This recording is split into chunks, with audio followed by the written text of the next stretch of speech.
Hi, everybody. I'm Nathalie Bonjour, Director of Performing Arts at Harbourfront Center and also co-curator of the Junior Festival. Hi, I'm Mary Frances Moore, and I'm co-curator of the Junior Festival. So for the last 3 years, the Junior International Children's Festival has brought artists together from across the country and around the globe to examine the question, big thoughts for growing minds.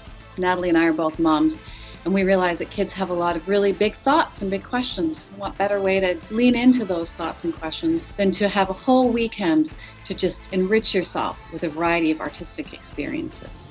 So, Virtually Junior. It's an opportunity for everyone in Toronto, and we hope from around the world to connect and experience a little bit of what Junior is about.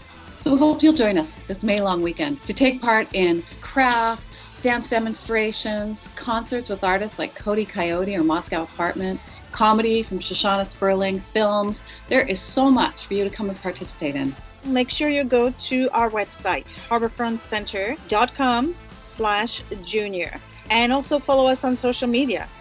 We're really excited to share this with you, and we hope you will tune in. See you at 11 a.m. on May 16th.